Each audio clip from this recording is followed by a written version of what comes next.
에베소서 5장 8절에서 14절까지의 말씀을 우리 한 목소리로 읽겠습니다. 시작. 너희가 전에는 어둠이더니 이제는 주 안에서 빛이라. 빛의 자녀들처럼 행하라. 빛의 열매는 모든 착함과 의로움과 진실함에 있느니라.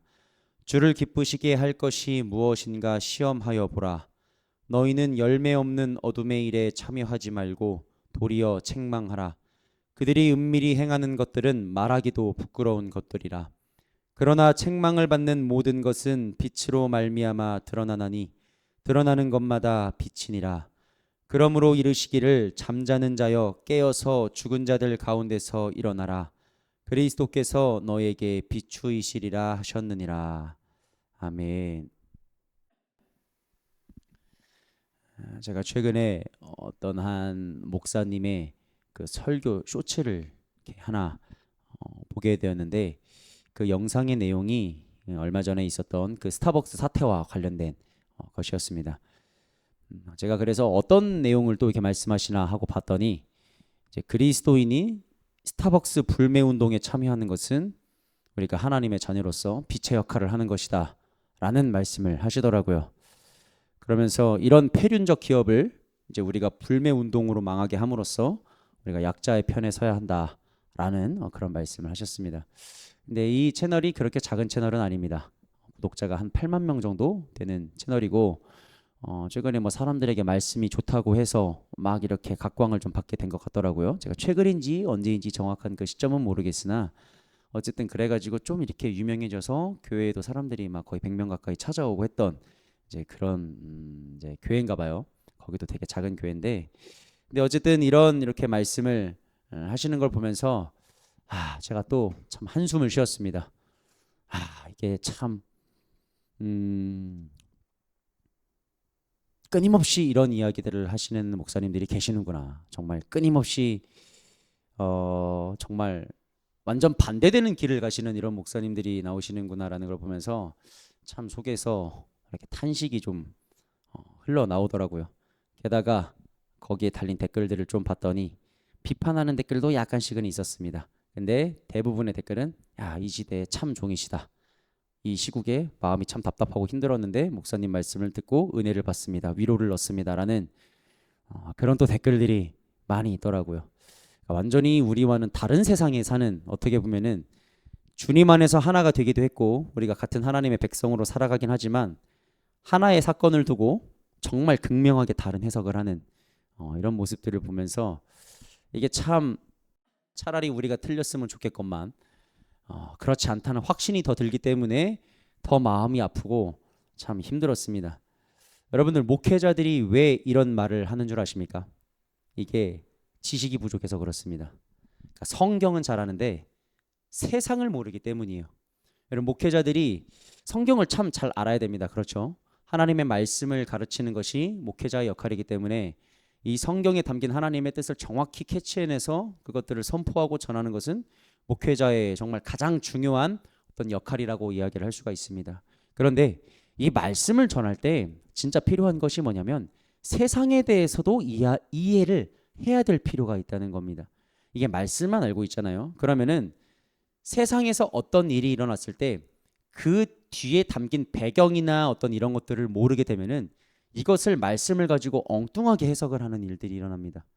그래서 결국에는 이 세상에서 일어나는 일들이 악한 일이고 하나님께서 보실 때 기뻐하시지 않는 일임에도 불구하고 그것을 성경의 말씀으로 잘못 해석을 해서 마치 그것이 하나님의 뜻인 것처럼 이제 잘못 적용을 해버리는 이런 일들이 세상에 대한 공부가 되어 있지 않으면은 이게 되지 않습니다. 여러분, 그래서 목회자들뿐만 아니라 성도들도 그리스도인이라면 누구나 말씀과 세상을 함께 공부해야 됩니다. 우리가 세상만 알아서 망하는 경우가 많습니다. 그렇죠? 말씀은 잘 모르고 세상만 알아서 세상을 따라가다 망하는 경우도 많지만 세상은 모르고 말씀만 알아서 망하는 경우도 의외로 많습니다. 지금 딱 이 스타벅스에 대한 이 설교처럼 완전히 그냥 이 상황 자체를 이해하지 못해서 이 뒤에 배후에 어떤 것이 있고 이게 어떤 흐름 가운데 지금 이런 사건들이 일어나고 있는지를 모르니까 이것을 빛의 자녀라는 개념을 갖고 와서 우리가 불매 운동을 하는 것이 거꾸로 빛의 자녀의 역할을 하는 것이다라는 이야기를 할 수밖에 없다는 것이죠. 우리가 5.18에 대해서 잘 알면은 이런 소리를 할 수가 없습니다. 여러분들이 그래도 이제는 어느 정도 5.18의 실체에 대해서 조금은 알지 않을까 싶어요. 제가 그동안 이렇게 딥하게 다루진 않았지만 그래도 이 5.18이 어떻게 일어난 운동이고 여기에 무엇이 개입돼 있고 이 과정이 어떻게 전개되었는지를 제가 얘기했기 때문에 여러분들이 알 것입니다. 제가 이번에 인스타그램에다가 우리 교회 인스타그램에다가 그 5.18과 관련된 영상을 한 2개 정도 리포스트를 해놨어요. 여러분들이 예배 끝나고 한번 보시기 바랍니다. 그 영상을 보면은 그 5.18 당시 이제 그 현장을 이렇게 동영상으로 찍어놓은 영상들이에요. 그런 자료들이 굉장히 귀합니다. 그런 자료들이 많이 있는데 여러분 그 자료를 보게 되면은 절대 이게 올바른 시위라고 볼 수가 없습니다. 거기에 보면은 시민들이 막 총을 들고 뛰어다니고 총을 4,000정 가까이를 탈출했거든요. 민간인이 일반 시민이 4,000정 가까이를 탈취하고 탱크를 몰아서 길거리로 나오고 그렇게 해서 정말 그 막 화염병을 던지고 KBS 방송국을 불태웠습니다. 여러분 이거는 정상적인 시위라고 볼 수가 없는 거예요. 지금 오늘날 이런 시위가 그대로 일어났다. 어떻게 되겠습니까? 이거는 절대로 그 좌파 진영에서도 또 극우라면서 이번에는 매도를 하겠죠. 근데 그런 시위의 모습들이 그대로 그 5.18 민주화 운동 가운데 일어났기 때문에 우리가 이거를 결코 정상적인 시위라고 이야기를 할 수가 없습니다. 여러분 5.18 이 민주화 운동이 일어났을 때 정부가 어떻게 대응했는 줄 아시나요? 정부가 그냥 갑자기 탱크랑 막 비행기를 띄우고 탱크를 끌고 와가지고 총을 난사한 게 아닙니다. 정부가 라디오로 계속 방송을 해요. 여러분 지금 폭도들에 의해서 이런 일들이 일어나고 있습니다. 그래서 정부군이 군대를 이끌고 시내로 진입 중입니다. 탱크가 들어가더라도 놀라지 마시고 길거리로 나오지 마시기 바랍니다. 위험할 수 있습니다라면서 계속해서 국민들을 안심시킵니다. 그 다음에 폭도들에게도 계속해서 투항을 하라고 방송을 해요. 여러분들 지금 어디 몇 시까지 어디 앞으로 와서 무기를 다 내려놓고 투항하면 우리가 지금까지 여러분들이 했던 모든 일들 다 그냥 없던 일로 해주겠습니다. 다 사면해 줄 테니 무기를 버리고 그냥 투항하시기 바랍니다라고 계속해서 방송을 합니다.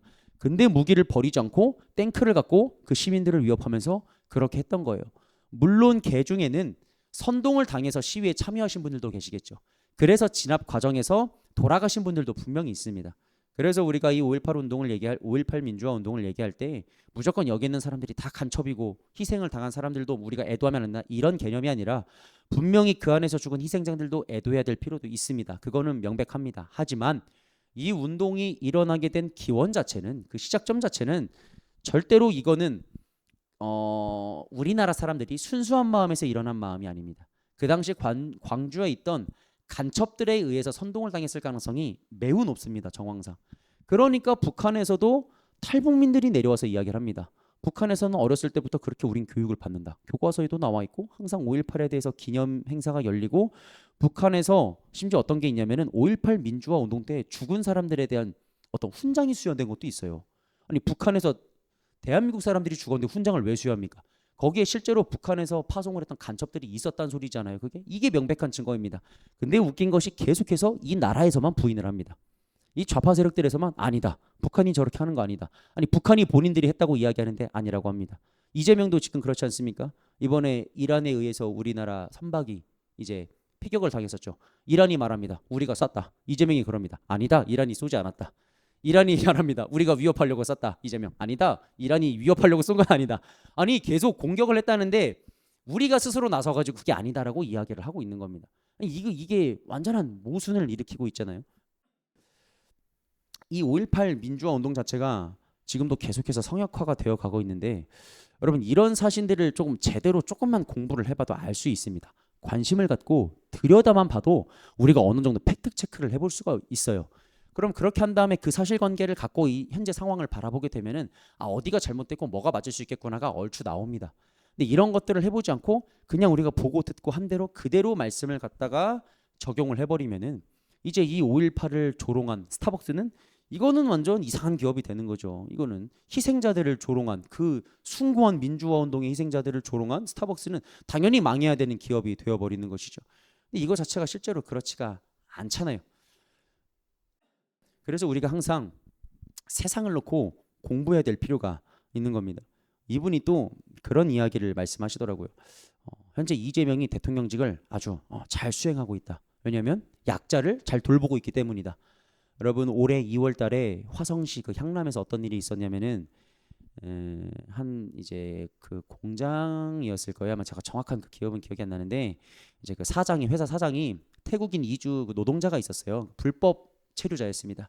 근데 그 체류자가 일을 하고 있는데 엉덩이에다가 그 공업용 에어건을 쐈어요. 산업용. 그게 엄청 세거든요. 그래서 이게 항문으로 이게 들어간 거예요, 에어건이. 그래서 장이 파열되는 일이 있었습니다.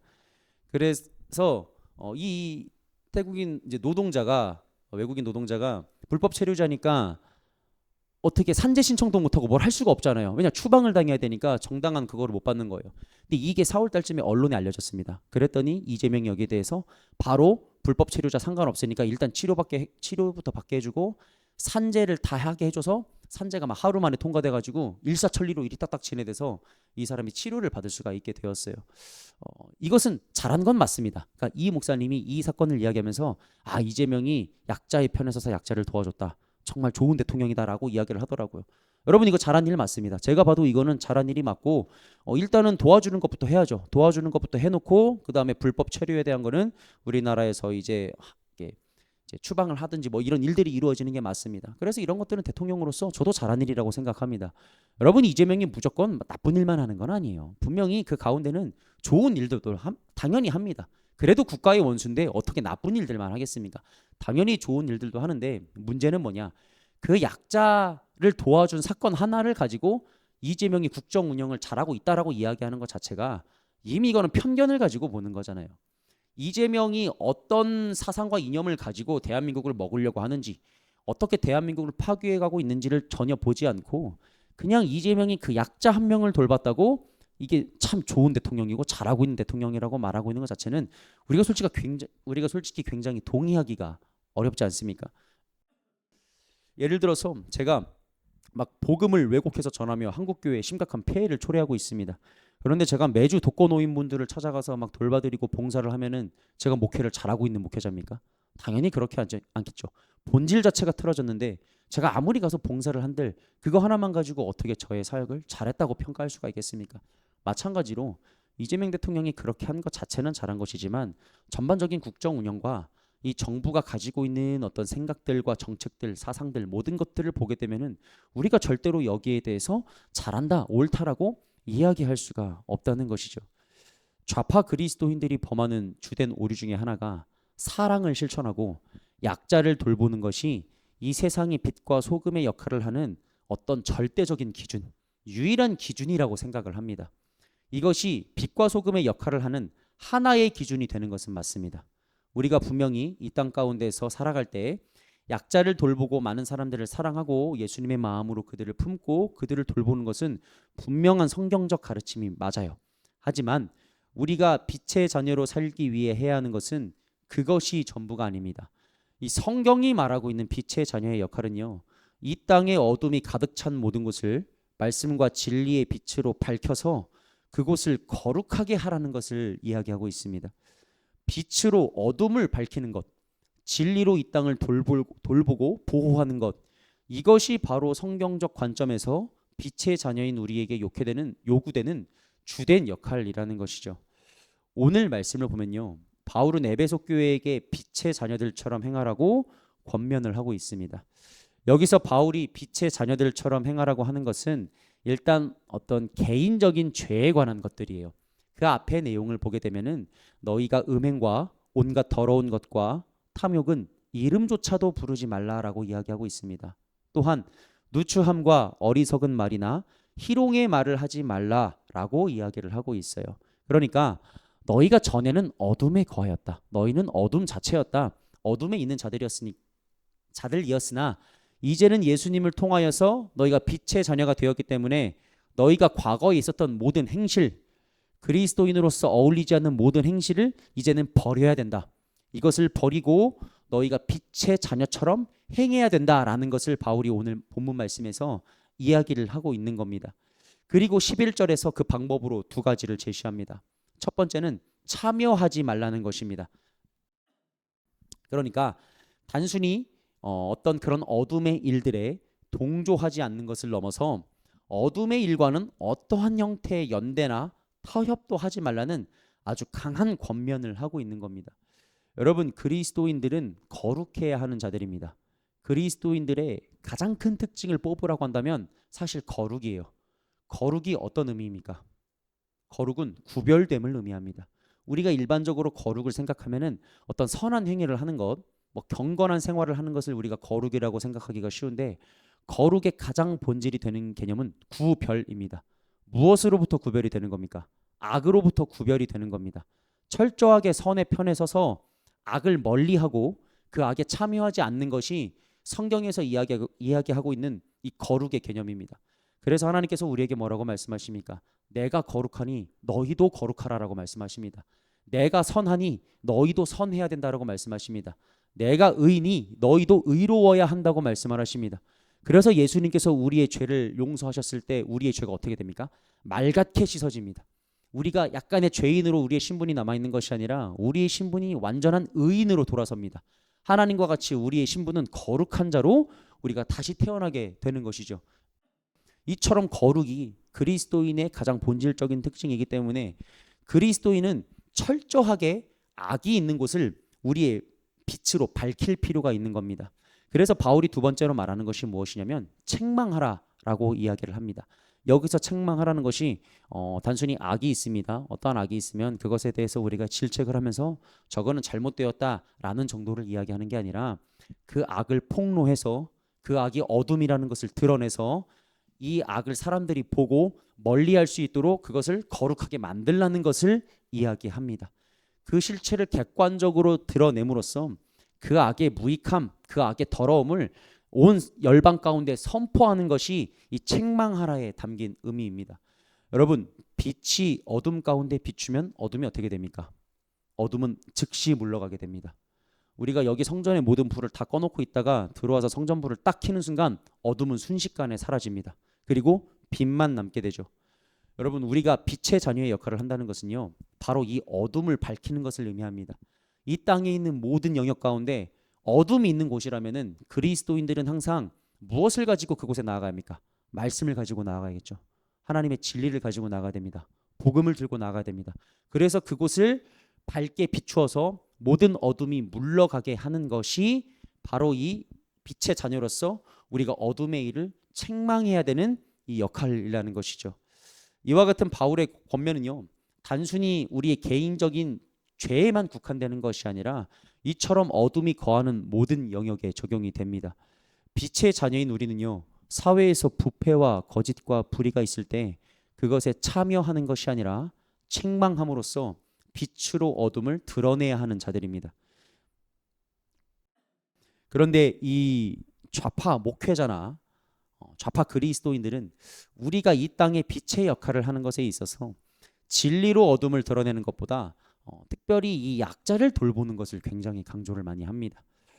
여러분, 이게 왜 그러는 줄 아십니까? 이 결국에는 마르크스 사상의 영향 때문에 그렇습니다. 마르크스는 노동자를 약자로 규정했습니다. 약자들에 의한 세상을 만들기를 소망했어요. 그래서 부르주아들, 그 당시에 생산수단을 소유하고 노동자들을 거느리면서 이제 그들에게 임금을 주고 이들의 노동력을 통하여서 이윤을 얻는 자들을 다 악으로 규정했습니다. 그리고 그 안에서 노동자들, 이제 일하는 사람들은 선한 자들.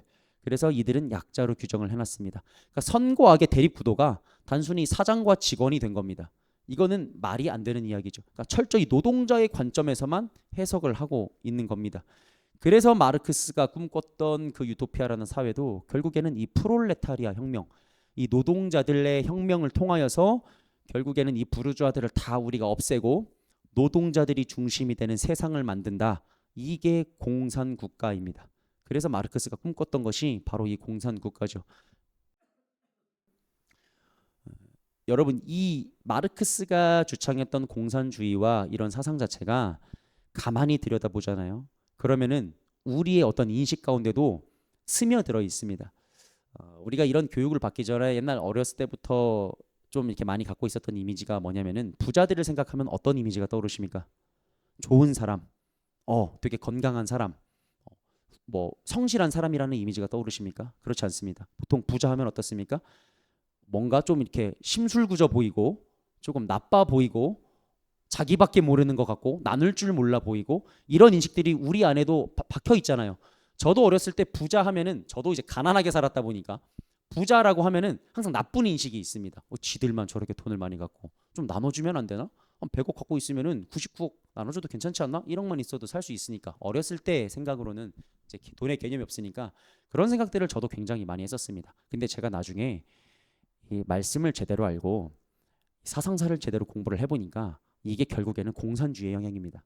이게 어렸을 때부터 그런 교육을 받고 그런 사회 문화가 형성이 되다 보니까 우리 또한 부자를 보면서 이 부자들은 착취의 대상이라고 여기는 겁니다. 그리고 부자들한테 많은 것들을 뺏어서 이거를 가난한 자들에게 나눠주는 것이 바람직하다고 생각을 우리도 알게 모르게 하고 있다는 것이죠. 여러분, 단순히 덜 가진 것이 약자입니까? 그렇지 않습니다. 생산수단을 소유하지 못한 채 노동을 하고 있으면 약자고 생산수단을 가지고 노동자를 고용하면 강자입니까? 그렇지 않습니다. 좌파적 사고에 물들어 있기 때문에 우리도 알게 모르게 그렇게 생각을 하는 것이지 성경은 결코 우리에게 약자를 그렇게 설명하고 있지 않습니다. 성경적 약자란 무엇이냐면 이 구약 성경을 보게 되면 하나님께서 돌보라고 하시는 대표적인 세 명의 약자가 있습니다. 고아와 과부와 나그네죠. 여러분, 이 세 사람의 공통점이 무엇인 줄 아십니까? 스스로 자립이 불가능하다는 겁니다. 스스로 먹고 살 수가 없는 사람들입니다. 법적으로도 보호를 받을 수 없고 경제적으로도 굉장히 외곽지대에 있는 사람들입니다. 그래서 이들이요, 단순히 남들보다 덜 가지고 덜 누려서 하나님께서 이들을 도우라고 하신 것이 아니라 그들이 스스로 생계를 이어갈 수 없기 때문에 반드시 타인의 도움이 필요하기 때문에 반드시 교회의 돌봄이 필요하기 때문에 반드시 공동체의 돌봄이 필요하기 때문에 하나님께서 이들을 도우라고 명하시고 이것을 굉장히 강력하게 말씀하신 겁니다. 너희가 그들을 반드시 돌봐야 나의 백성다운 자들이다. 그렇지 않으면 내가 너희를 심판할 수도 있다라고 강력하게 이야기를 하신 것이죠. 이것이 하나님께서 우리에게 원하시는 약자에 대한 돌봄입니다. 단순히 덜 가졌다고 약자라고 치부하고 더 많이 가졌다고 강자라고 치부해서 강자를 악하다고 보고 약자, 이 덜 가진 사람을 선하다고 보는 것이 아니라 정말 도움이 필요한 자들, 스스로 살아갈 수 없는 자들을 도와라라고 하신 것이 성경적 약자의 개념이라는 겁니다.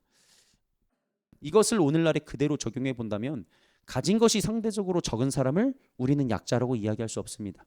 우리는 어떤 기업의 대표, 사장이나 이런 사람들은 강자라고 이야기하고 악한 사람들이라고 이야기하고 그 안에서 일을 하는 직원들, 모든 이 땅에 있는 노동자들은 약자라고 절대로 구분을 할 수가 없습니다.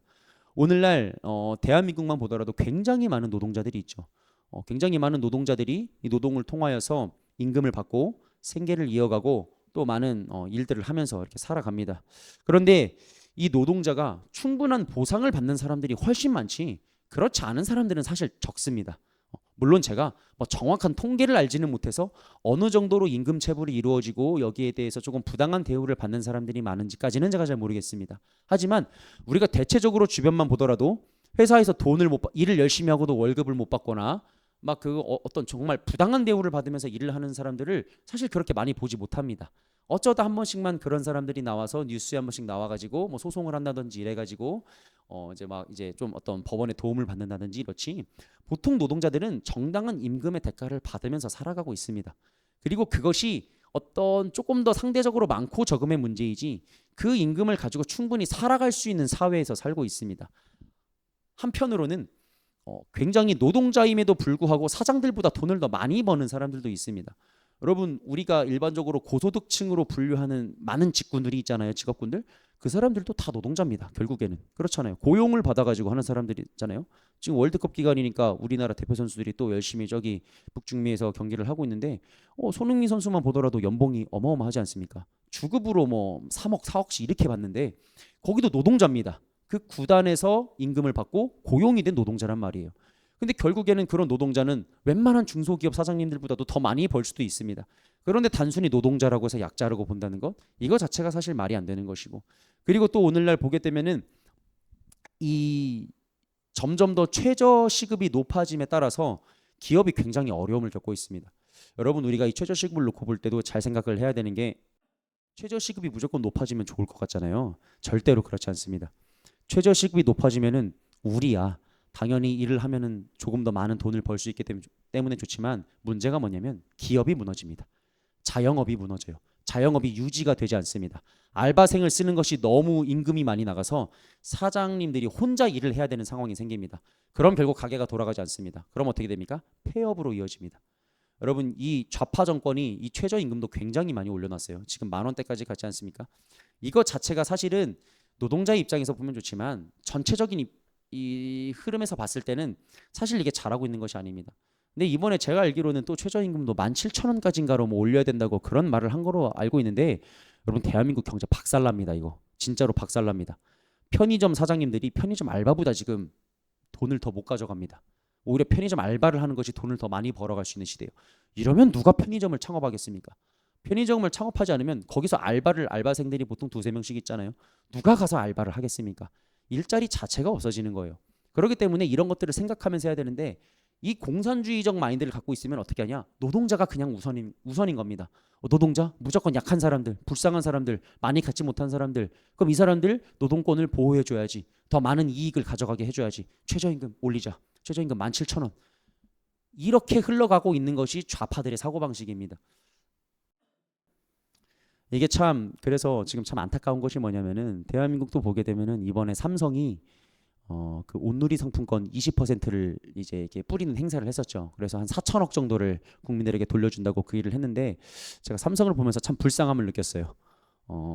결국에는 이게 어쨌든 하이닉스가 그 초과 이익에 대해서 굉장히 많은 성과급을 이제 직원들에게 지급하면서 여러 기업들과 국민들에서 기업들이 국민들에게도 그 이익을 나눠줘야 된다.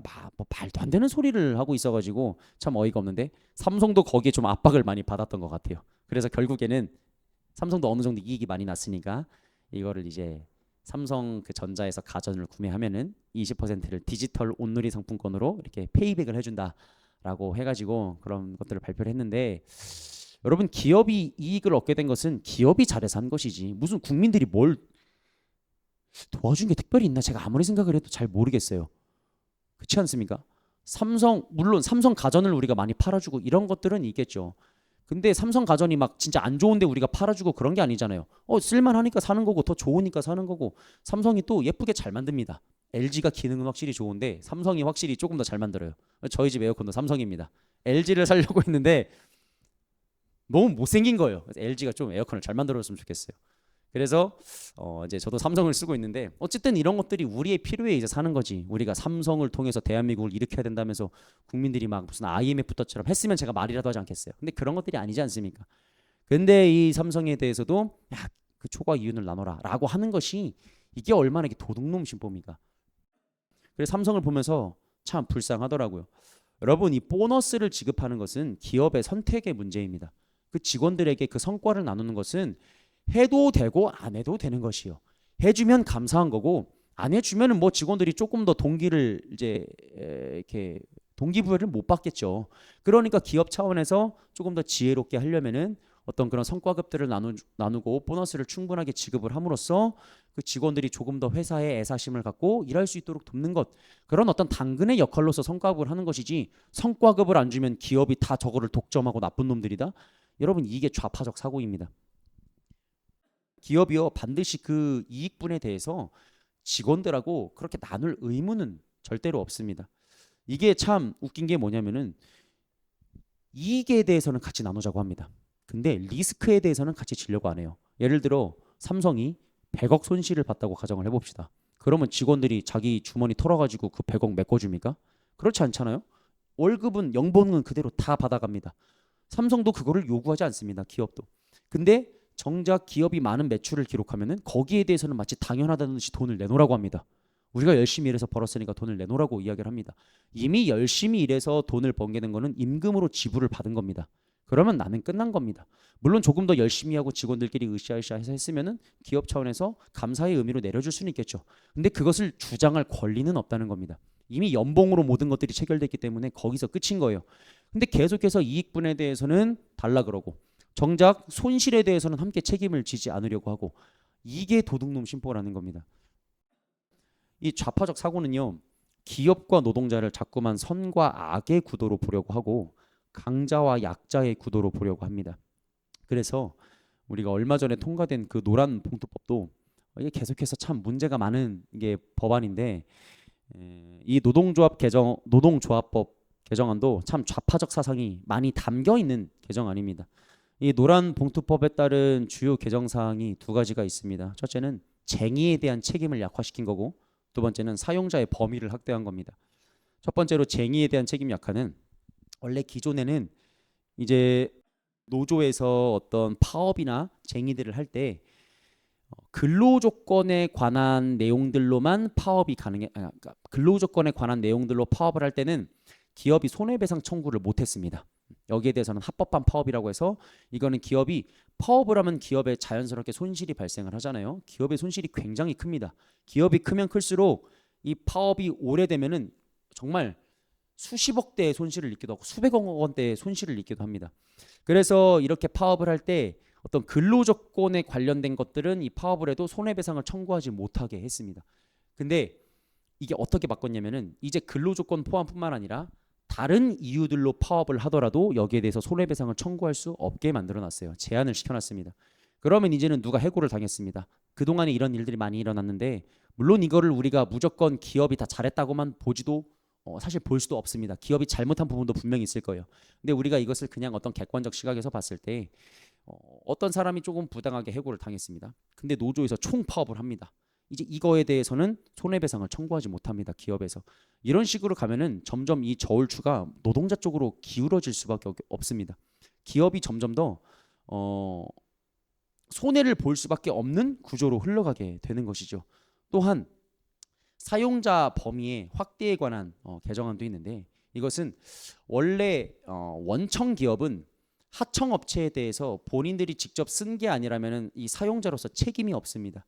근데 이 개정안이 어떻게 바뀌었냐면은, 예를 들어 제가 이제 원청 기업이라고 했을 때 제가 누구에게 수주를 줍니다. 하청을 줍니다. 근데 이 하청 기업이 다른 기업에게 또 하청을 줬어요. 그럼 저는 여기랑만 계약을 한 것이지 저 기업이랑은 계약을 하지 않았습니다. 저의 사용자로서의 책임은 여기에만 있습니다. 근데 이 기업이 하청을 준 저 기업에까지도 이제는 원청 기업이 책임을 져야 되고, 사용자로서의, 그리고 직접 교섭을 해야 되는 교섭권이 생깁니다. 이렇게 돼버리면은 여러분, 대기업이 굴러갈 때 하청을 한 군데만 주나요? 하청을 여러 군데다 주고 그 하청이 또 하청을 타서 꼬리발처럼 물고 내려갑니다. 그렇게 해서 많게는 4-5개까지도 하청이 내려가죠. 근데 그 정말 수없이 많은 회사들이 이 원청 기업한테 다 협상권을 요구할 수 있다는 겁니다. 이렇게 되면은 기업은 죽습니다. 기업은 죽어요. 그 일일이 어떻게 다 대응을 하고 그 사람들만 어떻게 만나러 다니고 그 소리를 어떻게 다 듣습니까? 그리고 기업이 직접 계약을 한 어떤 그런 업체도 아닌데 그 업체에다 기업이 대체 무엇을 할 수가 있겠어요? 여러분, 근데 이런 상황이 지금 만들어져서 이 노란 봉투법이 통과된 다음에 정말 며칠 지나지 않아서 900개나 되는 노조가 이 교섭권을 요청해가지고 그런 일들이 지금 대한민국에서 일어나고 있다는 겁니다. 이게 다 뭐 때문에 그렇습니까? 그냥 노동자의 편에서만 해석을 하니까 이렇게 되고 있는 겁니다. 여러분, 이 결과가 어떻게 됩니까? 결국에 이렇게 되면은 기업이 국제 경쟁력이 약화되게 됩니다. 지금은 우리나라 국내에서도 기업들끼리 경쟁을 하지만 해외에 있는 기업들끼리도 지금 경쟁을 굉장히 많이 하고 있죠. 반도체 분야만 보더라도 대만에 있는 갑자기 기업 이름이 기억이 안 나네요. TSMC가 있죠. TSMC랑 지금 삼성 같은 경우도 겨루고 있고 하이닉스도 거기에 포함이 돼 있고, 이렇기 때문에 우리나라 기업이 경쟁력을 가지려면은 국내에서 이제 경쟁력 있는 어떤 기업 활동을 할 수가 있어야 됩니다. 근데 여기에 대해서 이렇게 규제를 많이 걸어놓으면은 결국에는 대한민국에 있는 모든 기업들이 경쟁력을 잃게 되고, 그렇게 되면은 결국 이 나라의 경제가 무너지게 되는 일들이 일어나게 되죠. 해외 투자도 감소하게 됩니다. 어떤 기업이 우리나라에 들어와서 일을 하려고 하겠습니까? 다 책임을 기업이 져야 되는데, 이렇게 되면요 결국에는 일자리가 감소합니다. 기업이 이익이 많이 나야 일자리도 창출이 되는데 기업이 이익이 나지 않으면 결국에는 일자리가 감소하게 되고 또 임금도 감소하게 되겠죠.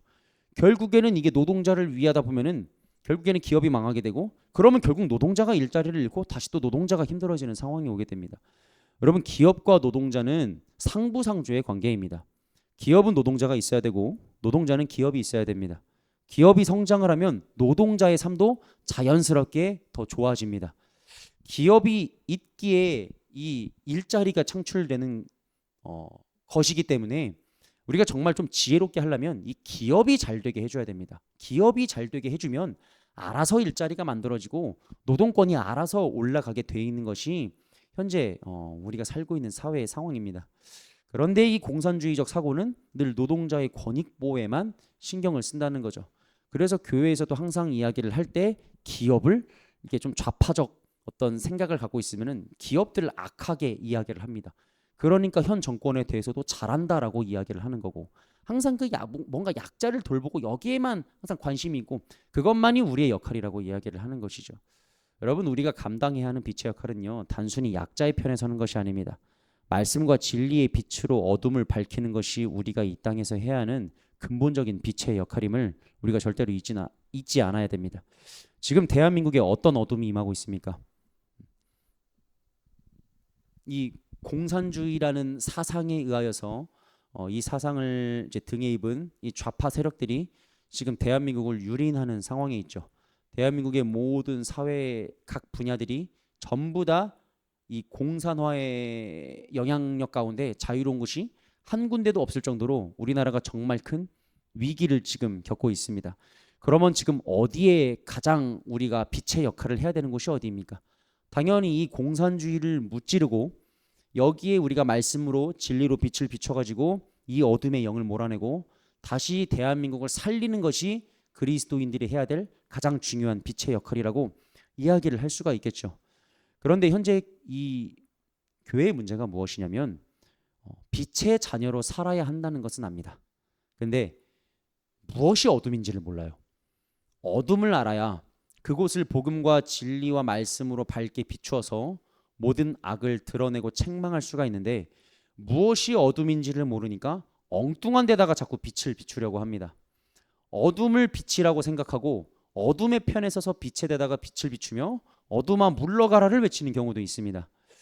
여러분, 우리가 빛의 자녀로 살기 위해서 가장 먼저 해야 되는 것은 무엇이 어둠인지를 아는 겁니다. 그런데 이게 사실 그렇게 쉽지가 않아요. 왜냐하면 이 어둠의 배후에 있는 사탄이 굉장히 교활한 존재이기 때문입니다. 사탄은 대놓고 이게 악이다 라면서 찾아오지 않습니다. 악이 마치 선인 것처럼 굉장히 교묘하게 사람들을 선동하고 미혹합니다. 그래서 마치 그것이 선처럼 보이게 만들어요. 자신을 광명의 천사로 가장을 합니다. 그래서 바울이 고린도 후서 11장 4절에 보면은 다음과 같은 말씀을 하고 있습니다. 이것은 이상한 일이 아니니라. 사탄도 자기를 광명의 천사로 가장하나니. 여러분, 사탄은요 자신을 나 사탄이다 라면서 찾아오지 않습니다. 그것을 굉장히 예쁘게 포장을 하고 그럴듯하게 포장을 해서 분별력이 있어야 되는 우리조차도 거기에 미혹이 되게끔 사탄은 그렇게 찾아옵니다. 그래서 그리스도인들이 항상 깨어 있어야 되는 겁니다. 지적으로도 깨어 있어야 되고 영적으로도 깨어 있어야 됩니다. 우리가 영적으로 깨어 있고 지적으로 깨어 있으면 이 사탄의 미혹에 웬만하면 휘둘리지 않습니다. 그것을 어느 정도 분별할 수 있는 분별력을 갖추게 돼요. 근데 이 분별력 둘 중에 하나만 부족을 하더라도 우리가 이 사탄의 이 전략이나 모든 사탄이 도구를 삼아서 대한민국을 흔들고 우리의 삶을 흔드는 모든 것들을 쉽게 알아차리지를 못합니다. 그러니까 어둠이 뭔지를 모르니까 그것과 싸우지도 못하고 그것을 빛으로 드러내는 역할 자체를 할 수가 없게 되는 것이죠. 이것이 현재 대한민국의 상황입니다. 빛의 자녀로서의 역할을 해야 되는 것은 알지만 무엇이 어둠인지를 몰라서 엉뚱한 데다가 빛을 비추고 있는, 이것이 지금 대한민국이 처한 굉장히 안타까운 현실이라는 거예요. 그리스도인들이 이 시대의 빛의 자녀로 살아가기 위해서는요, 사탄이 지금 무엇을 가지고 어떤 싸움을 우리에게 걸어오고 있는지를 정확히 알 필요가 있습니다. 지금 사탄은요, 거짓된 이념, 즉 이 사회 공산주의와 전체 독재주의를 가지고 대한민국을 흔들고 있고 우리에게 싸움을 걸어오고 있습니다. 이 공산주의라는 거짓된 이념을 통해서 자유를 빼앗고 통제 사회를 이루는 것, 이것이 바로 대한민국을 무너뜨리고자 하는 사탄의 핵심 전략입니다. 기존에는 물질 만능주의가 사탄의 전략이었습니다. 그래서 그 물질이 정말 어떤 것보다도 좋은 가치를 가진다, 큰 가치를 가진다 해서 교회들이 그것을 쫓아가다가 번영신학에 빠지는 경우가 많았습니다. 그래서 하나님 믿고 복받자가 어떤 우리가 예수 그리스도 안에서 화평을 누리고 기쁨을 누리고 주님 안에서 천국을 누리는 것이 아니라 우리 삶에 있는 모든 물질의 풍요로움이 이루어지는 어떤 그런 메시지들도 굉장히 많았던 시기가 있었고, 이런 번영신학을 가지고 사탄이 대한민국을 흔들고 한국 교회를 흔들고 전 세계를 흔들었습니다. 근데 지금 사탄이 걸어오는 싸움은 이 물질 만능주의에 대한 싸움도 여전히 있습니다. 여전히 있지만 사탄이 지금 가장 핵심으로 삼고 있는 전략은 이 공산주의로 자유를 빼앗는 것이라는 사실을 우리가 잘 인지를 하고 있어야 된다는 거예요. 그런데 여기에 귀를 닫고 있고 이것이 사탄의 전략이라는 것을 모르고 이것이 우리가 밝혀야 되는 어둠의 일이라는 것을 모르면 어떻게 되겠습니까? 정말 이 하나 되어 싸워도 우리가 모자랄 판에 그 안에서 서로 다른 이야기를 하면서 때로는 우리가 지금 이렇게 예배를 드리고 있는 것들, 잠실에 나가서 예배를 드린다던가 어떤 우리가 이런 외침을 하고 있는 것들조차도 극우라고 매도를 하면서 정말 그런 어떻게 보면 참 부끄러운 상황들이 이렇게 많이 나타날 수밖에 없는 것이죠. 특별히 이런 싸움 가운데 조금 이렇게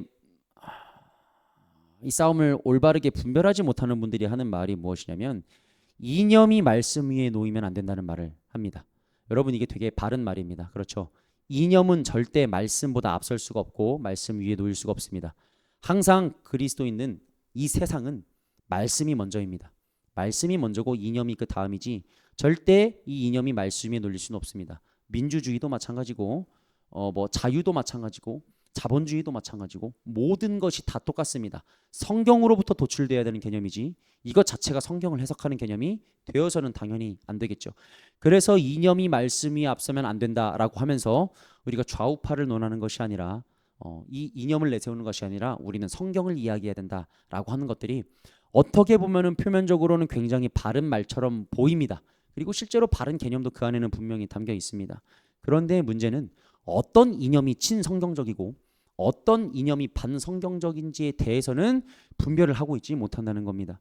제가 최근에도 그 김학철 교수님 여러분들이 잘 아실 거예요. 잘잘법에 나오셔서 또 이런 어떤 시국과 관련된 내용을 또 다루신 거를 봤습니다. 근데 그게 어떤 내용이었냐면은 그 목사님 말씀을 하시면서 그 얘기를 하시더라고요. 기독교 신앙은 반공주의와는 분리가 되어야 된다. 그러면서 이 이념이 신앙보다 앞서면 안 된다라는 말씀을 하시더라고요. 이분이 말씀하신 맥락은 그런 거였습니다. 기독교가 그동안 역사 가운데 반공주의라는 이름을 가지고 오히려 폭력을 자행했던 사건들이 있었다. 그렇기 때문에 이 신앙과 이념이 하나가 되어버리면은 이 신앙과 이념이 하나가 된 것을 통하여서 또 다른 폭력적인 행위가 나타나기 때문에 이것이 절대 하나가 돼서는 안 된다라고 어떤 그런 맥락에서 조금 이야기를 하시려고 하더라고요. 제가 그 말에는 충분히 동의를 합니다. 우리가 길을 걷다가 누가 봐도 좌파인 것 같은 사람이 좌파를 지지하는 사람이 길거리에 피를 흘리고 쓰러져 있습니다. 그럼 우리가 이 사람을 도와줘야 됩니까? 지나쳐야 됩니까? 도와줘야 됩니다. 당연히 도와줘야 됩니다. 이념보다는 사람을 살리는 게 먼저입니다. 이거는 예수님께서 가르쳐 주신 말씀입니다. 선한 사마리아인의 비유에 나오듯이 사람의 생명을 살리는 것보다 중요한 것은 없습니다. 아무리 우리의 원수일지라도 그렇게 해야 되고 심지어 이 사람이 사탄교에 소속된 사람이어도 당연히 일단 살리고부터 봐야 되는 것이 당연한 겁니다. 그런데 만약에 이게 이념과 신앙이 결합이 돼서 잘못되게 되면은 이 사람 민주당원이네 라고 한다든지 이 사람 좌파네라고 한다면서 지나칠 수가 있는 상황이 또 벌어질 수가 있는 것이죠. 이것을 경계하자는 말로 목사님께서 말씀을 하신 걸로는 저는 이해를 했습니다. 근데 제가 조금 동의할 수 없었던 부분은 무엇이냐면은 결국 반공주의라는 것은 절대 기독교 신앙이랑 분리될 수가 없습니다. 왜냐하면 공산주의라는 것 자체가 하나님을 대적하는 사상이잖아요. 여러분 공산주의의 철학적 토대가 뭐냐면은 유물론입니다. 유물론이 무엇입니까? 유물론은 이 땅에 있는 물질이 전부라는 겁니다. 관념, 정신에 관한 것들은 모두 다 허상이고 허구라는 겁니다. 창작물이라는 거예요. 그러니까 우리가 눈에 보이는 이런 보면대, 마이크, 스피커, 컴퓨터, 컵 이런 것들은 실체가 있습니다. 그래서 이런 것들은 진리가 될 수 있습니다.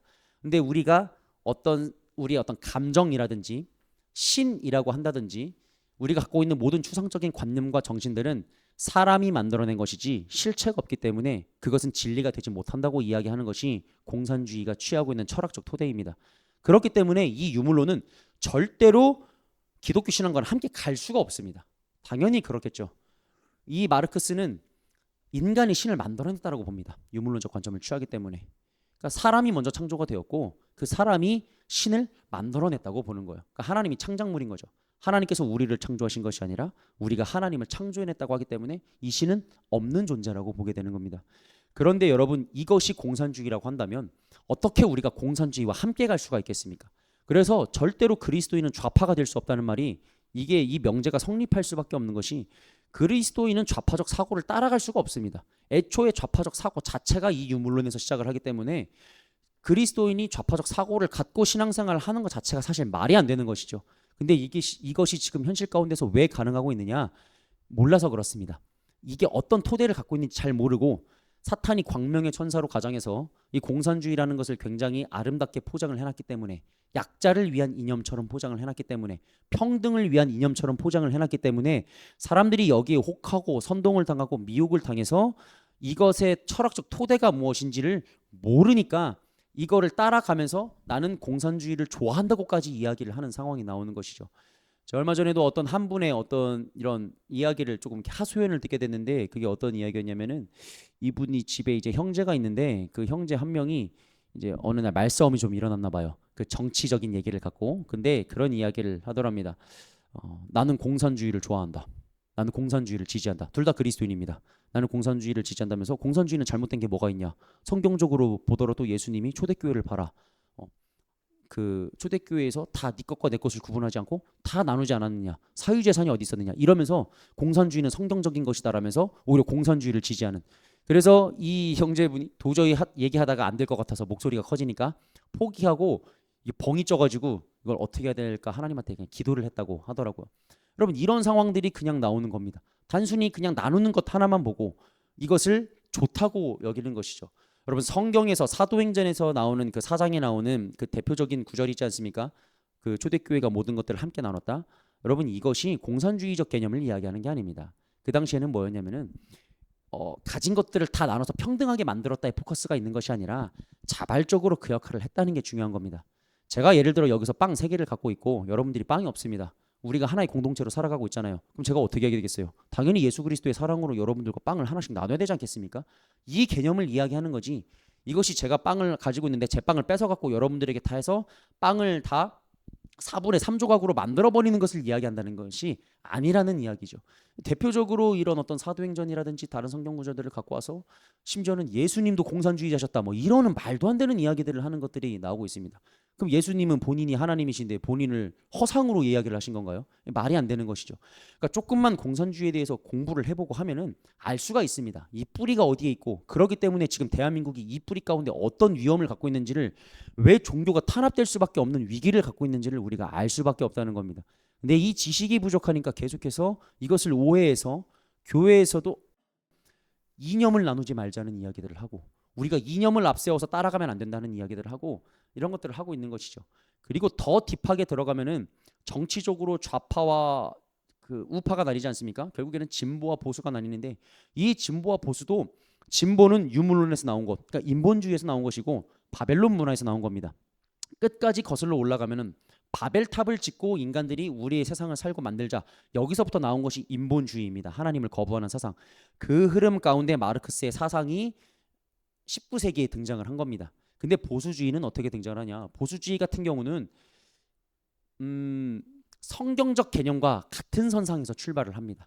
그래서 신을 인정하고 인간의 부족함을 인정하고 인간의 죄인임을 인정하고 모든 것들이 성경적 토대 안에서 함께 갑니다. 그러니까 성경적 정치관이 무엇이냐라고 한다면 보수주의라고 이야기를 할 수 있는 겁니다. 그러니까 우리가 그리스도인이 우파가 될 수밖에 없는 이유는요, 우리가 우파 좌파가 서로 다양성을 갖고 있는데 우리는 그냥 우파가 조금 더 성경적이니까 우파로 간다의 개념이 아닙니다.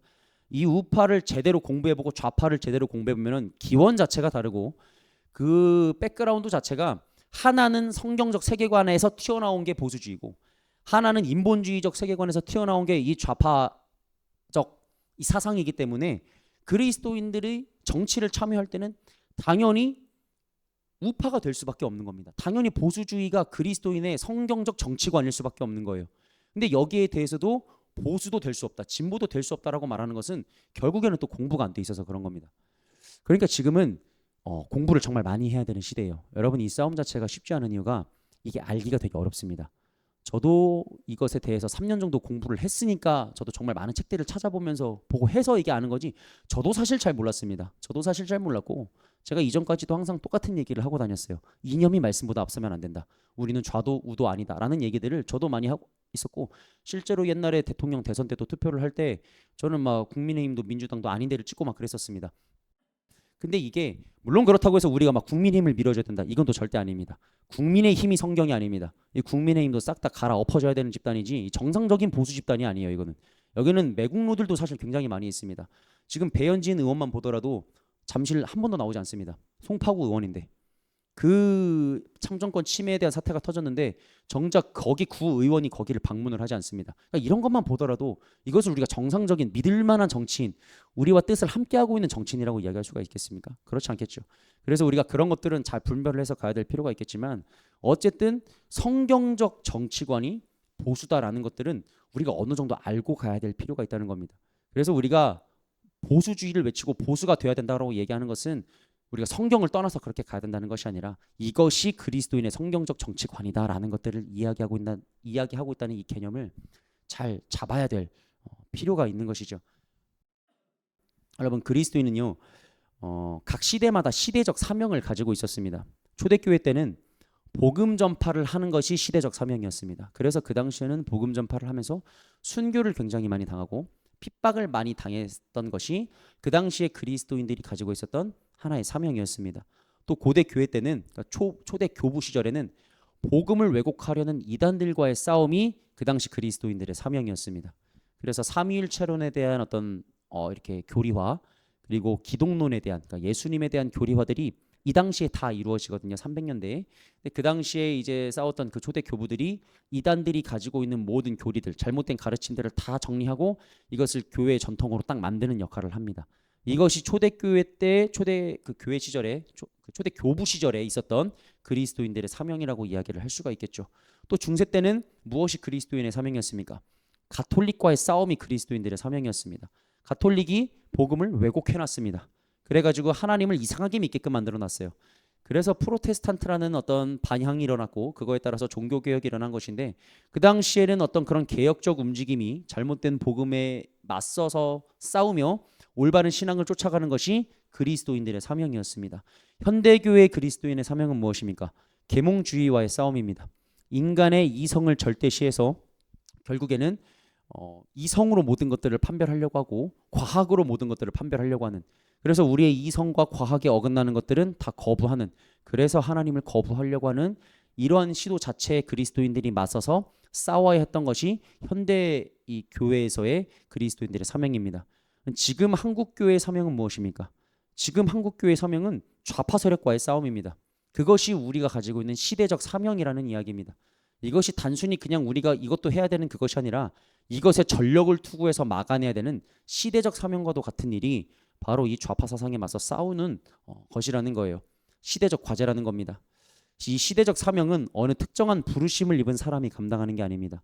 모든 그리스도인들이 공통적으로 감당해야 하는 거예요. 그리스도인의 사명은요, 다양성과 보편성으로 나뉩니다. 다양성은 각 지체가 그리스도 안에서 하나가 되어 그리스도의 몸된 교회를 이루는 것입니다.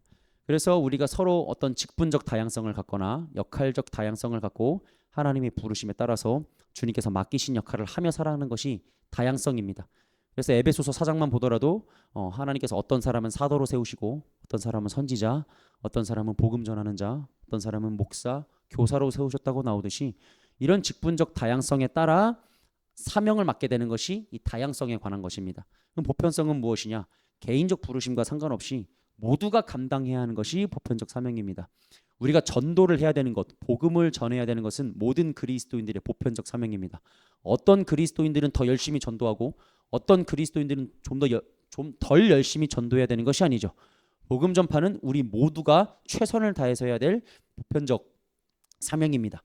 진리의 수호도 마찬가지입니다. 진리를 수호하는 것도 어느 누구만 특별히 나서가지고 진리를 수호하는 것이 아니라 이 빛의 자녀로서의 역할을 하는 것은 그리스도인에게 공통된 사명이라고 이야기를 할 수가 있죠.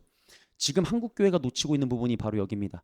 다양성의 측면에서의 사명은 굉장히 잘 감당을 하고 있습니다. 하나님께서 각 교회에게 맡기신 특정한 사명과 역할들은 잘 감당을 하고 있습니다. 그래서 그 지역 공동체에서 지역을 돌보고 어떤 예배를 세워간다든지 뭐 청소년 사역을 한다든지 이런 것들은 굉장히 잘 감당을 해가고 있습니다. 그런데 문제는 뭐냐? 이 보편적 사명을 잃어버리고 있다는 겁니다. 진리를 수호해야 하는 것에 있어서는 모든 그리스도인들이 빛의 자녀로서의 역할을 하며 함께 싸워 나가야 되는데 이것을 그냥 방관하고 한 걸음 뒤에서 지켜보며 자신의 개인적 사명에만 몰두하고 있다는 거예요. 여러분, 이 보편적 사명을 지금 감당하지 못하면요, 결국에는 반드시 개별적 사명을 감당하지 못하는 날이 옵니다. 자유를 잃어버리면 모든 길이 막히기 때문이죠. 예배의 자유, 표현의 자유, 사상의 자유를 잃어버리면 그때는 아무리 교회가 이 개별적 사명을 감당하려고 해도 감당할 수 없는 시간과 자리들이 분명히 오게 되기 때문에 지금 우리에게 중요한 것은 개별적 사명 감당하는 것 당연히 중요합니다. 여전히 구제해야 되고 여전히 청소년들의 예배를 세워가야 되고 여전히 초신자들을 위한 예배도 세워가야 되고 여전히 부흥해야 되고 다 해야 됩니다. 하지만 가장 중요한 것은 이 싸움에 참여해서 우리가 회개하며 하나님의 얼굴을 구하고 대한민국의 회복을 위하여서 우리가 함께 노력해야 되는 것이 지금 그리스도인들에게 주어진 가장 중요한 사명이라는 이야기입니다. 이게 같이 가야 되는 것이 따로 가야 되는 게 아니라는 이야기죠. 여러분, 자유가요 거저 얻어지는 것이 아닙니다. 우리나라 사람들이 지금 뭐에 빠져 있냐면 자유불감증에 빠져 있습니다. 우리가 일반적으로 안전불감증이라는 이야기를 하잖아요. 아, 괜찮을 거야, 뭐 사고가 나겠어 하다가 사고가 일어나는 것처럼 지금 자유불감증을 앓고 있어서 에이 뭐 우리나라가 중국처럼 되겠어, 뭐 홍콩처럼 되겠어, 북한처럼 되겠어 라는 생각들을 시민들도 가지고 있는 사람들이 여전히 많고 교회에서도 이런 생각들을 가지고 있는 것이 많습니다. 하나님이 지켜 보호하시는데 우리나라가 저렇게 되겠어 라는 생각을 갖고 있는 것이죠. 우리는 이미 자유가 보장된 사회에서 태어나 살고 있기 때문에 자유의 소중함을 잘 모르는 것이지, 인류 역사를 보면 모든 자유는 늘 수많은 사람들의 노력과 투쟁과 희생을 통해 얻어졌습니다. 세계사에서 자유와 관련된 투쟁을 생각하면 가장 먼저 떠오르는 사건 중 하나가 이 미국의 노예 해방 운동입니다. 당시 미국에서 이 노예제의 폐지를 둘러싼 갈등이 주요 원인 중에 하나가 되어서 한 전쟁이 발생을 하죠. 그게 미국의 남북 전쟁입니다. 1800년대에 있었던.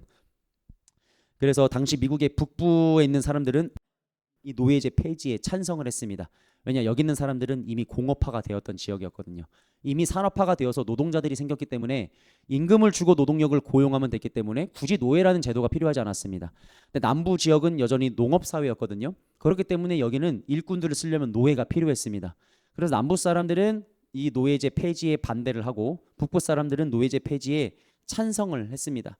그래서 이것도 이 미국 남북 전쟁의 하나의 주요 원인이 되어서 전쟁이 발발을 한 거예요. 이 전쟁으로 약 110만 명의 사상자가 발생을 했습니다. 70만 명이 죽고 40만 명이 다쳤어요. 그러니까 어마어마한 수의 사람이 다친 거죠. 당시 미국의 인구가 3천만 명 정도가 됐는데, 그러니까 한 0.3% 정도가 그 이제 일로 인하여서 엄청난 0.3%가 맞나요, 이게? 어쨌든 사상자가 굉장히 많이 발생했던 것이 이 남북 전쟁이었다는 것이죠. 그래서 이 남북 전쟁에서 이제 승리함으로써 북부가 노예제가 법적으로 폐지됨에 따라 이제 수많은 흑인 노예들이 자유를 얻게 되었습니다. 우리나라에서도 독립운동을 하면서 수만 명이 사망을 하셨죠. 정확한 통계가 존재하지 않기는 한데 보통은 수만 명이 이 대한민국의 자유를 위해서 싸우다가 돌아가신 것으로 그렇게 알려져 있습니다. 비록 우리가 무장 독립운동을 통해서 해방을 이루어낸 것은 아니지만 우리나라의 자유와 주권을 지키기 위해서 희생한 선조들의 투쟁은 결코 이게 가볍게 여길 수가 없는 겁니다. 이번 선거에서 그 인천시장에 나왔던 이 박찬대가 굉장한 또 이제 부끄러움을 당했죠. 그 22촌 무슨 어른을 찾아가가지고 자기가 독립유공자의 후손이라면서 그렇게 했다가 그게 이제 22촌이라는 게 나중에 밝혀지면서 아주 그냥 망신을 제대로 당했습니다. 제가 그걸 보면서 어이가 없었던 게 뭐였냐면은, 저는 진짜 독립유공자 직계 후손이거든요. 저희 증조 외할아버지가 독립유공자십니다.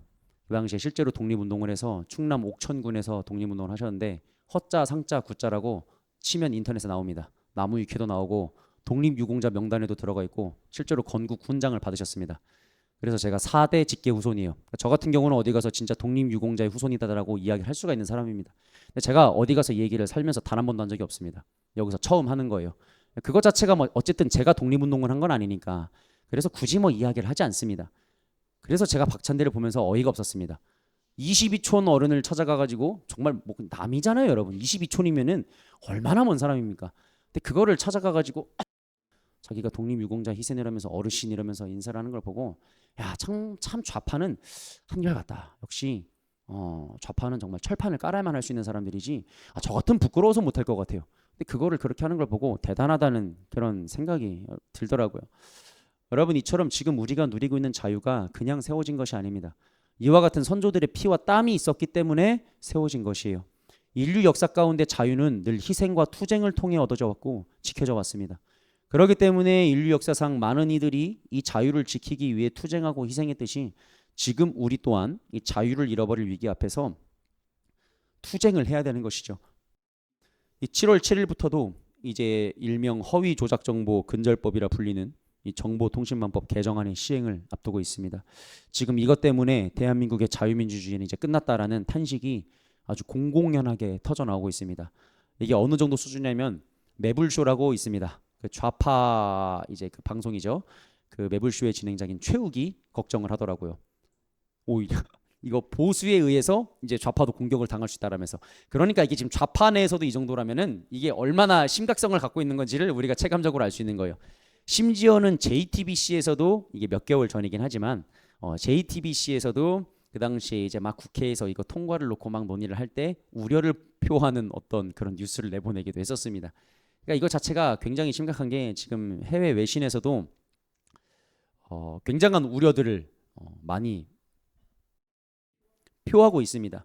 이게 유엔에서도 이 유엔 의사표현의 자유특별보고관이 한국 정부에 공식 서한을 보내서 어떤 말을 했냐면은 이 개정안이 국제인권 기준인 시민적 및 정치적 권리에 관한 국제규약 제19조를 위반할 소지가 있다라고 지적을 했습니다.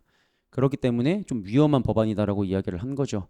여기에 대해서 미 국무부에서도 이것을 지금 주목하면서 우려를 포하고 있고 또 뉴욕타임스와 같은 어떤 외신 매체에서도 여기에 대해서 지금 굉장히 좀 이렇게 다루면서 이런 것들을 좀 지켜보고 있는 상황입니다. 이들이 하는 말들이 한국의 민주주의가 후퇴하고 있고 표현의 자유가 심각한 위협을 받고 있다면서 이 상황을 주시하고 있습니다. 그런데 대한민국 안에서만 물론 많은 국민들이 깨어나긴 했지만 여전히 그냥 국민들이 에이 뭐 그렇게까지야 되겠어라는 생각을 갖고 있는 것 같아요. 그러니까 우리만 자유 불감증이 있는 거죠. 해외에서는 저러다 대한민국 공산화되는 거 아니야라고 보고 있는데 우리나라 안에서만 에이 뭐 별일이야 있겠어라고 생각을 하고 있는다는 겁니다. 여러분, 이 허위 조작 정보 이 근절법이 갖고 있는 문제가 굉장히 큽니다. 이게 크게 보자면은 두 가지 차원에서 문제가 있어요. 첫 번째는 어떤 내용이 개정되냐면은 처벌이 상향됐습니다. 그러니까 그 전에는 이제 단순 벌금형 정도에 끝났다면 이제는 징벌적 배상이 적용이 돼서 손해를 끼치잖아요. 우리가 누군가의 어떤 허위 정보, 조작 정보를 가지고 이것을 발설을 해서 온라인상에서 그 대상자에게 피해를 끼칠 경우 그 손해액의 최대 5배까지 보상을 해야 되는 이런 법안이 이제 개정이 됩니다. 그러니까 처벌이 굉장히 올라간 것이죠. 그리고 이것을 반복적으로 유통을 할 경우 과징금까지도 부여할 수 있도록 만들어지고 그 이득의 몰수와 이제 이 추징까지도 가능하게 만들어 놓는 것이 이번 개정안에 포함이 되어 있습니다. 그리고 이 불법 정보의 대상이 이제 이번에 확대가 돼요. 그래서 이 정보통신망에서 유통이 금지되는 불법 정보에 관하여서 그 대상이 국가, 지역, 성별 이런 것들도 이제 포함이 됩니다. 그러니까 국가는 누구를 위한 것이겠습니까? 이거 북한이 그 중국이죠. 뭐 뻔하지 않습니까? 너무 투명해서 다 압니다. 국가라고 써놨지만 그냥 중국이라도 써놔도 될 것 같아요. 중국에 대한 것이겠죠. 중국 비판하지 못하게, 중국 비판하면 처벌받게. 지역 어디겠습니까? 뭐 당연히 저기 전라도 쪽 자신들의 이제 터전인 광주 이쪽이겠죠. 광주 민주화 운동과 관련해서 뭐 성별 이것도 뭐 투명하죠. 차별금지법과 관련된 거니까. 그러니까 이런 것들을 넣어서 이제 우리가 중국에 대해서도 뭔가 비판을 하면서 이것이 허위 사실인지 아닌지 판단이 안 되면은 우리도 이제 고소를 당할 수 있는 그런 상황을 지금 만들어 가고 있다는 겁니다. 그러니까 완전히 입을 틀어 막으려고 하는 것이죠. 여기에 있어서 가장 피해가 누구냐면은 유튜버들입니다. 유튜버들이 이제 그 어떤 이런 사실들을 업으로 삼는 사람들이 있잖아요. 그것을 업으로 삼아 가지고 정확히 그 개정안 내용이 이렇습니다. 정보통신망을 통하여 사실이나 의견을 불특정 다수에게 전달하는 것을 업으로 하는 자가 불법 정보 또는 허위 조작 정보로 인정되어 유죄 판결 등이 확정된 정보를 정보통신망에 반복적으로 유통한 경우 방송미디어통신위원회는 10억 원 이하의 과징금을 부과할 수 있도록 함이라고 되어 있습니다. 그러니까 이게 쉽게 설명을 해보자면은 우리가 부정선거를 가지고 그동안 재판에서 많은 어떤 그런 것들이 있어 왔습니다. 민겨국 의원이 대표적으로 했었죠. 근데 거기에서 결국에는 졌습니다. 졌고 제가 알기로는 대법원 판례까지 가가지고 진 걸로 알고 있습니다. 그러니까 끝났습니다. 부정선거는. 근데 이 판례 자체도 정확하지 않아요. 이 재판 자체가 불공정하게 이루어진 재판입니다. 그래서 우리가 인정하기가 되게 힘든데 어쨌든 이제 법원 판례가 나와 있지 않습니까? 그럼 이거는 이제부터 명백하게 부정선거를 외치면 이거는 허위 사실입니다. 그러겠죠? 근데 이것을 유튜버에서 예를 들어 뭐 이제 어느 정도 인지도가 있는 유튜버가 이것을 다룹니다. 그러면 여기에 대해서 신고가 들어옵니다. 허위 사실이라고. 그냥 대법원 판례가 있기 때문에. 근데 이 유튜버는 대법원 판례가 있는 것을 알면서도 이것을 업으로 삼는 자가 이제 그 온라인 상에서 유튜버 상에서 이거를 발설을 해버리고 하면은 결국에는 악의가 있는 것으로 판단이 되는 거예요. 그러면 과징금이 부여될 수 있다는 겁니다. 이제는 의혹조차도 제기하지 못하는 시기가 7월 7일부터 온다는 겁니다. 그래서 유튜버들이 지금 굉장히 걱정을 하고 있어요. 이렇게 되면은 진짜 이제는 언론의 자유가 사라지는 것이거든요. 누가 어떤 말을 쉽게 하지도 못하고 여러분 댓글도 마찬가지입니다. 이제는 댓글도 편하게 달지 못해요. 어떤 분이 그런 이제 글을 썼더라고요. 말 한마디면 천냥빚을 갚는다라는 속담이 있잖아요. 이제 말 한마디면 천냥빚을 얻는다라는 이제 표현을 써놨더라고요. 그러니까 이제는 말 한 번 잘못하면은 우리가 벌금을 맞을 수 있고 그런 상황들이 올 수 있다는 거죠. 강단도 당연히 마찬가지겠죠. 저도 어쨌든 설교를 해서 제가 뭐 이제 이 어떤 이런 사실이나 의견을 업으로 하는 게 제가 포함되는지는 모르겠지만 어쨌든 이것을 만약에 포함되는 것으로 본다면은 제가 여기서 하는 모든 5.18에 대한 발언들, 부정선거에 대한 발언들, 이 정권에 대한 어떤 의혹을 제기하는 것들 이런 것들도 마찬가지로 저도 이제 처벌의 대상이 될 수 있고 벌금의 대상이 될 수 있다는 겁니다. 제가 계속해서 벌금을 맞으면 저도 말을 못 하겠죠. 어떻게 합니까? 돈이 있어야 계속 벌금을 내면 살 텐데 예를 들어 벌금 낼 돈이 없습니다. 그러면 구속수감이 될 거 아니에요. 저도. 그럼 유치장에 가면 저도 더 이상 얘기를 할 수 없으니까 결국에는 그렇게 입이 틀어 막힐 수밖에 없다는 것이죠. 그러니까 이거에 대해서 지금 유튜버들도 굉장히 걱정을 많이 하고 있는 상황입니다. 얼마 전에 그 며칠 전에 김현태 단장님이 라이브 방송에서 그런 얘기를 했어요. 이게 좀 심각한 얘기인데 지금 이 정부가 그 잠실 핸들볼 경기장에 방화를 일으킬 수도 있다라는 얘기를 하시더라고요. 이 김현태 단장님이 대테러 부대에서 근무를 하셨던 분이거든요. 그러니까 완전히 테러 전문가입니다. 이분이 707 그 특수단의 단장이셨던 분이에요. 해외 파병도 굉장히 많이 다녀오셨고 완전히 테러의 그냥 전문가신데 이분이 얼마 전에 그 잠실에서 그 안쪽에서 용접을 하는 그 장면이 포착이 됐었잖아요. 그래서 우리가 뭘 하고 있나라고 생각을 했었는데 이분이 어떤 말씀을 하시냐면은 그 핸드볼 경기장은 불을 질러도 불이 안 난대요. 너무 크기 때문에. 그래서 그거를 불을 내는 방법은 하나랍니다. 가스 폭발 사고를 일으키는 거랍니다. 그 잠실 운동장 안을 가스를 다 채우고 거기에 불을 내면은 뻥 하고 터지면서 화재가 날 수 있다는 겁니다. 그것 때문에 출입문을 막았을 가능성이 있다고 하는 거예요. 그러니까 출입물 틈새를 막아야지 가스가 새어나가지 않고 그래야 사람들이 미리 신고를 해서 이게 제지를 당하지 않을 수 있기 때문에 그럴 수도 있지 않을까라고 본인은 생각을 한다고 말씀을 하시더라고요. 사실인지는 모르죠. 그렇게 얘기를 하는데 이분이 어떤 말씀을 하시냐면은 자기는 대테러 부대에서 오래 근무를 했기 때문에 테러범의 입장에서 생각을 이렇게 해보게 된답니다. 근데 이 테러범의 입장에 생각을 해보면은 이재명은 충분히 그럴 수가 있다는 거예요. 그래서 그런 일이 실제로 일어나지 정말 않았으면 좋겠다라면서 우려를 하시더라고요. 이번에 그러면서 어떤 말씀을 하시냐면은 이번에 그 소방청장이 3개월 만에 면직을 당했거든요. 이재명이 임명한 소방청장이. 그러면서 그 소방청장이 면직을 당한 이유가 아마도 불합리한 지시에 거부해서 그럴 수도 있다.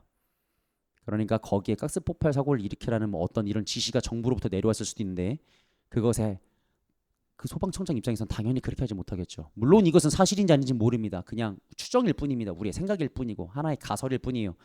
그래서 그 소방청장이 그것을 이제 거부했기 때문에 3개월 만에 갑자기 사면이 된 그 면직이 된 것이 아닐까라고 본인은 좀 추정을 해본다라고 말씀을 하시더라고요.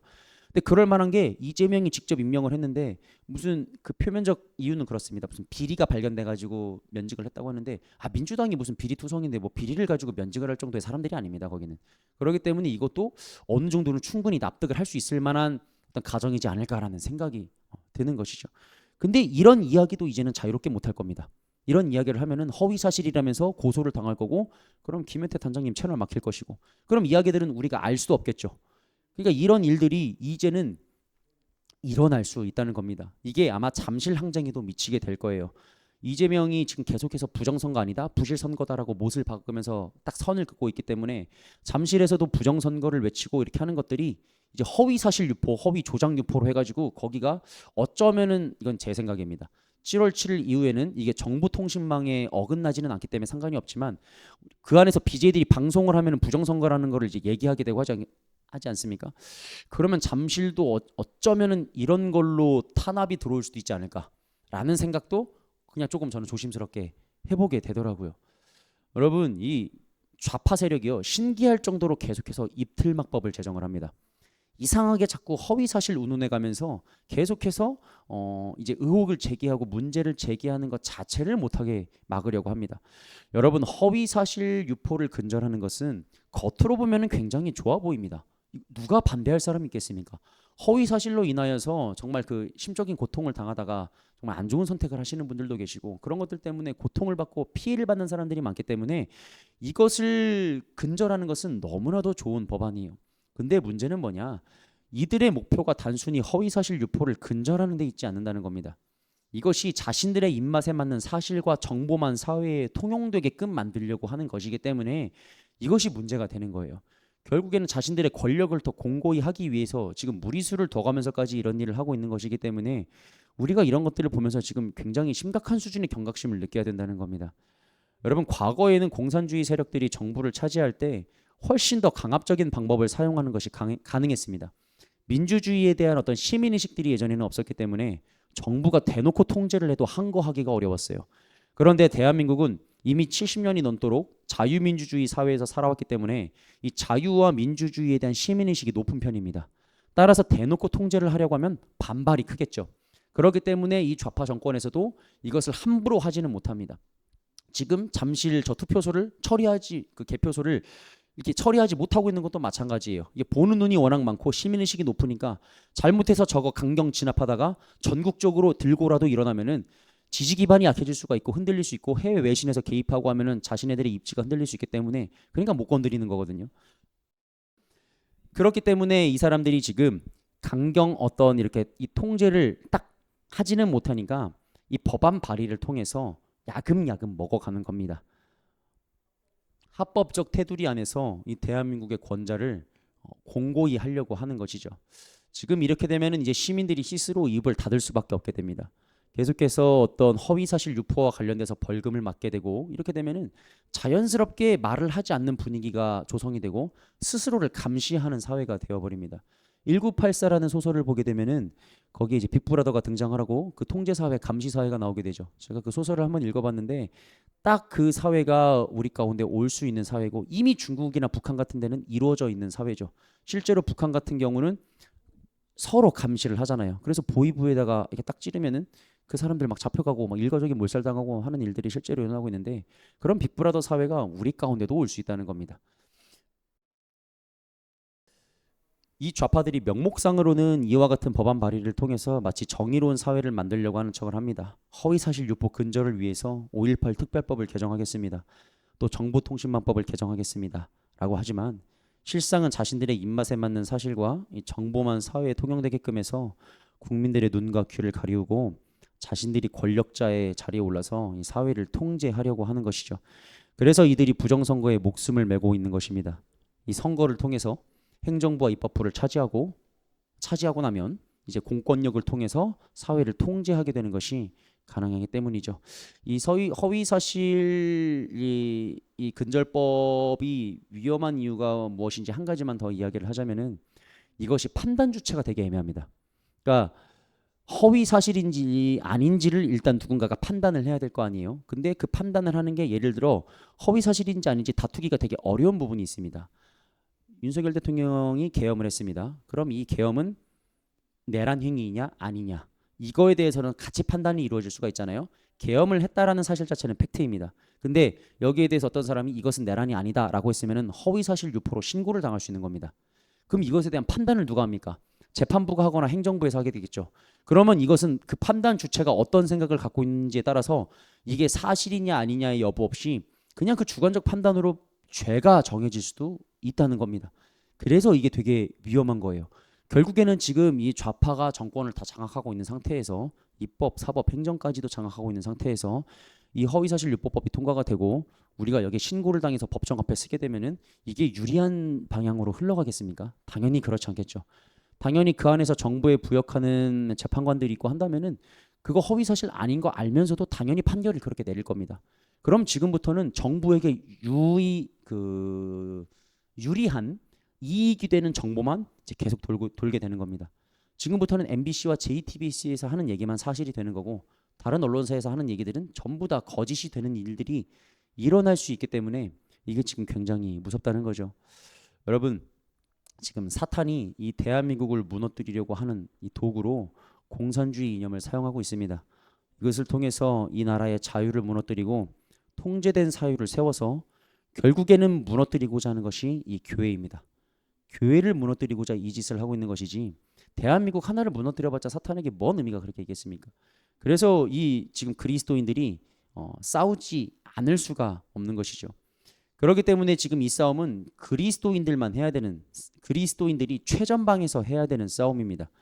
이 배후 세력에 사탄이 있다는 사실을 우리가 알고 있고 이것을 그리고 또 무엇으로 싸워서 이것을 승리할 수 있는지를 우리만 알고 있기 때문에 그리스도인들이 지금 최전방에 나와서 이 싸움을 반드시 해야만 된다는 겁니다. 여러분, 이 싸움을 무엇으로 해야 됩니까?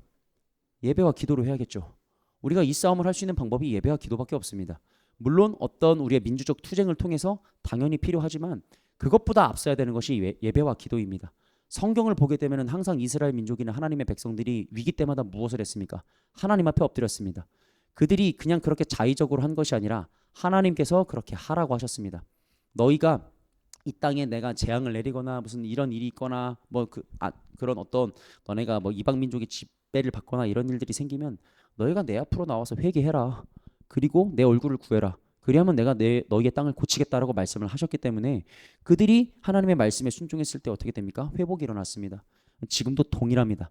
이 땅에서 일어나는 모든 악한 일은 예배와 기도로 대적해야만 하는 일이고 예배와 기도로 대적할 수밖에 없는 일입니다. 그래서 계속해서 우리가 이것을 위해서 예배를 세워나가야 하는 것이고 이것을 위해서 기도해야 되는 것이고 그리스도인들이 이 싸움에 있어서 최전방에 서야만 하는 것이죠. 제가 이번에 이 잠실 예배를 인도하면서 느낀 점이 있습니다. 참 그 예배 가운데 자유함이 있어서 너무 좋더라고요. 일단은 형식의 자유함이 있어서 너무 좋았습니다. 일반적인 예배는 뭐 이제 사도신경이 있고 뭐가 있고 막 이렇게 해서 진행이 되잖아요. 근데 그런 것들이 없이 그냥 딱 모여서 바로 하나님의 왕되심을 고백하고 우리가 주님의 얼굴을 구하면서 한 목소리로 기도를 하고 하니까 정말 너무 좋더라고요. 물론 예배 형식이 불필요한 건 아닙니다. 그런 것들이 필요하긴 하지만 근데 사실 이 예배 형식 때문에 예배의 은혜를 못 누리는 경우도 저는 많다고 생각을 합니다. 그래서 우리 교회 같은 경우도 결국에는 예배의 어떤 형식을 딱 정말 기본적인 틀만 남겨두고 다 하지 않는 것이고 그래서 예배의 자유함이 우리 교회 가운데도 저는 있다고 생각을 합니다. 그렇기 때문에 그 잠실 예배 가운데 영의 자유함이 있더라고요.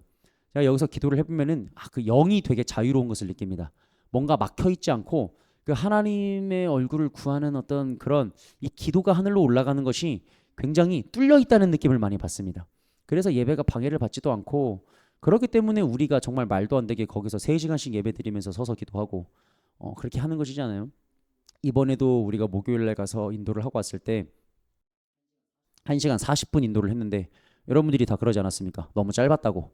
여러분 세상에 어느 기도를 1시간 40분 했는데 짧다는 얘기를 듣습니까? 그것도 서서 기도를 했는데. 그러니까 거기에 있는 하나님의 임재와 은혜가 어마어마하다는 소리입니다. 그게 우리의 힘으로 기도할 수 있겠습니까? 그게 못합니다. 거기에 하나님의 임재가 있고 하나님의 은혜가 있고 성령님께서 부어주시는 기름이 있기 때문에 우리가 거기에 그냥 그렇게 2시간씩 서서 기도를 할 수 있는 겁니다. 그렇게 해도 지치지 않는 것이고 그러니까 우리가 무엇을 알 수 있냐면 그 잠실 땅 가운데 하나님의 마음이 지금 있다는 거예요. 하나님의 시선이 그곳에 있다는 겁니다. 우리가 그곳에서 예배하는 것을 하나님이 다 보고 계시고 다 듣고 계시고 하나님의 일을 예비하고 계신다는 소리고 우리의 예배와 기도를 통해서 지금 하나님의 일을 만들어가고 계신다는 소리입니다. 그렇기 때문에 우리가 그곳에 가서 계속해서 예배를 세워야 하고 또 참 감사한 것은 이번에 비가 왔음에도 불구하고 참 거기서 비를 맞으면서 기타를 치면서 인도를 하시는 또 청년들도 있고 제가 교육자인지 모르겠지만 어쨌든 계시더라고요. 그것을 보면서 대한민국 절대 망하지 않겠다라는 제가 생각이 들더라고요. 하나님께서 우리 예배가 아니라 저 그 빗속에서 예배드렸던 2사람의 예배를 보시고서라도 대한민국을 구해주시겠다라는 생각이 제가 들었습니다. 여러분, 이 땅의 희망은 예배와 기도밖에 없습니다. 우리가 이 예배와 기도를 통해서 하나님 앞에 나아갈 때 하나님께서 우리의 부르짖음을 통해서 반드시 대한민국을 살리실 줄로 믿습니다.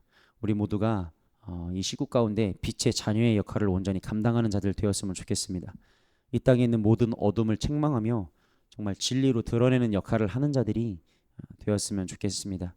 우리 이 시간 함께 기도하기 원합니다. 주님, 우리로 하여금 주님 빛의 자녀로서의 역할을 하나님 감당하게 하여 주시옵소서. 주님, 우리가 이 시대를 미혹하는 모든 이념과 사상들에 주님 선동되지 아니하고 우리가 미혹되지 아니하고 오직 진리로 어둠을 밝게 비추는 자들 되기를 원합니다. 하나님, 우리에게 지혜의 영을 부어 주시옵소서. 하나님, 우리는 어리석은 자들이고 우린 연약한 자들입니다. 성령님께서 조명하여 주셔서 우리가 알지 못하는 것들 더 깊이 있게 깨닫게 하시고 그 안에 담긴 하나님의 마음을 알게 하시고 하나님의 시선을 발견하게 하여 주시옵소서.